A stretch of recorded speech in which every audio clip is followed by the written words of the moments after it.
नमस्कार। ये आकाशवाणी शिमला है। अब आप प्रभा शर्मा से प्रादेशिक समाचार सुनिए। आज के मुख्य समाचार। मुख्यमंत्री सुखविंदर सिंह सुक्खू ने कहा, प्रदेश सरकार उद्यमियों को निवेश अनुकूल वातावरण प्रदान करने के लिए वचनबद्ध। उद्योगपतियों को आसानी से जमीन उपलब्ध करवाने के लिए भूमि बैंक स्थापित करेगी प्रदेश सरकार।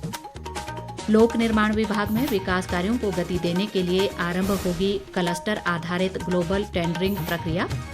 और सांसद प्रतिभा सिंह का सरकार से बिलासपुर के एम्स के पास जनजातीय लोगों को आवासीय सुविधा उपलब्ध करवाने के लिए जमीन आवंटित करने का आग्रह।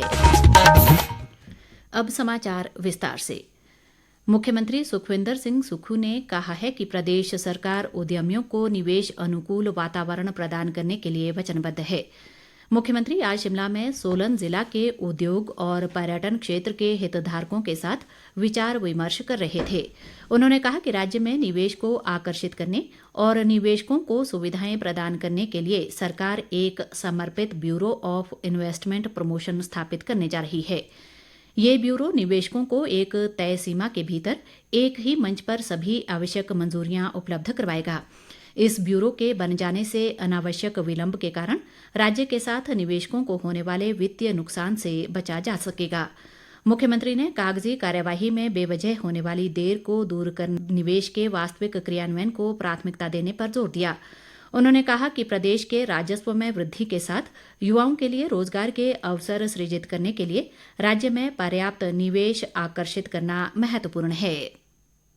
उद्योग मंत्री हर्षवर्धन चौहान ने कहा है कि निवेशकों के लिए उपयुक्त भूमि के चयन की प्रक्रिया में सरलीकरण करते हुए राज्य सरकार जल्द ही लैंड बैंक स्थापित करेगी। उन्होंने कहा कि राज्य सरकार निवेशकों की समस्याओं को दूर करने के लिए प्रतिबद्ध है और आज हितधारकों के साथ विस्तृत विचार विमर्श सरकार की प्रतिबद्धता को प्रदर्शित करता है। हर्षवर्धन चौहान आज शिमला में उद्योग व पर्यटन क्षेत्र के हितधारकों के साथ आयोजित बैठक को संबोधित कर रहे थे। उन्होंने कहा कि लंबित निवेश परियोजनाओं के निष्पादन में तेजी लाने के प्रयास किए जा रहे हैं।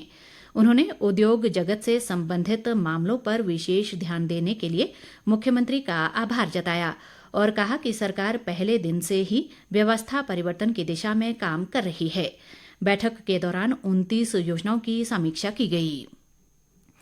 विधानसभा अध्यक्ष कुलदीप सिंह पठानिया ने कहा है कि प्रदेश में विद्यार्थियों को गुणात्मक शिक्षा प्रदान करने की दिशा में विशेष प्रयास किए जा रहे हैं।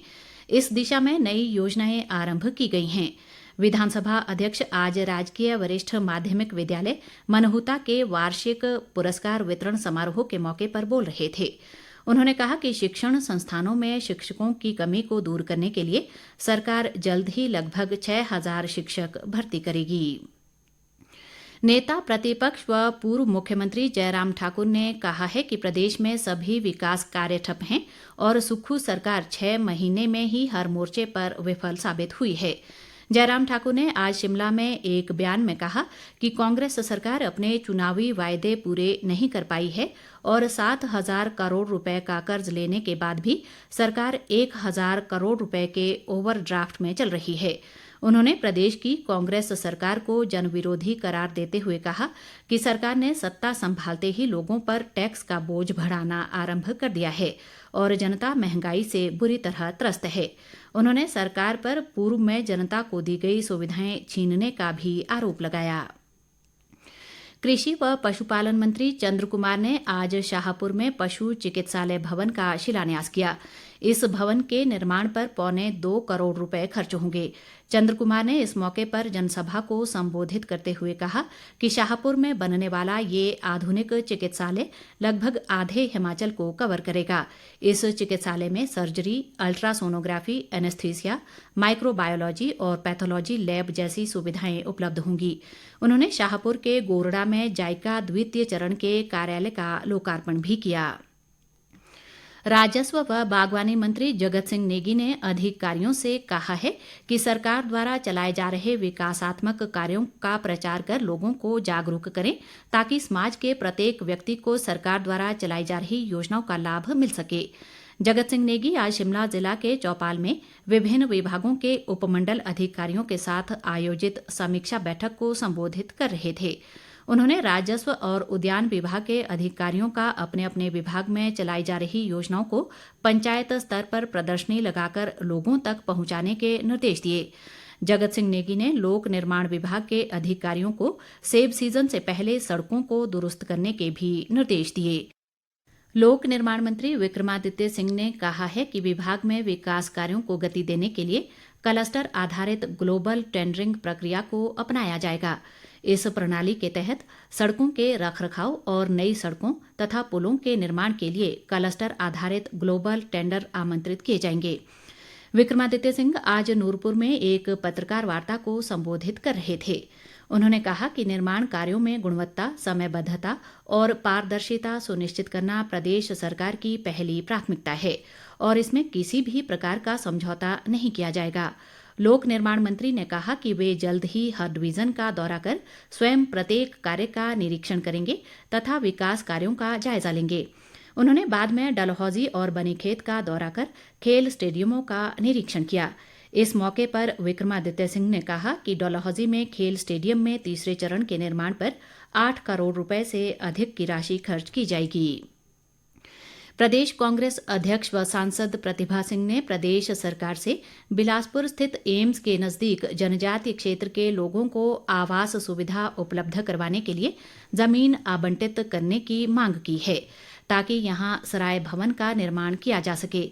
उन्होंने आज शिमला में एक बयान में कहा कि बिलासपुर एम्स के नजदीक रोगियों और उनके तीमारदारों की सुविधा के लिए सरकारी स्तर पर आवास सुविधा उपलब्ध करवाने की बहुत जरूरत है।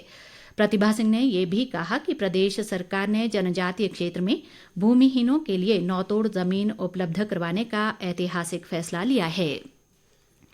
मुख्य संसदीय सचिव संजय अवस्थी ने कहा है कि हमारी संस्कृति ही हमारी पहचान है। संजय अवस्थी सोलन जिला के कोठों में फिलफॉट फोरम द्वारा आयोजित अखिल भारतीय नृत्य नाटक और संगीत प्रतियोगिता अभिनय 2023 के समापन अवसर पर बोल रहे थे। उन्होंने कहा कि इस तरह के आयोजन देश और प्रदेश की समृद्ध संस्कृति के प्रचार प्रसार का सशक्त माध्यम है। उन्होंने कहा कि हिमाचल की संस्कृति का संरक्षण प्रदेश में पर्यटन क्षेत्र को सुदृढ़ करने में विशेष रूप से सहायक बन सकता है। प्रदेश भर में कल यानी 8 जून को भूस्खलन व बाढ़ आपदा पर मॉक ड्रिल का आयोजन किया जाएगा।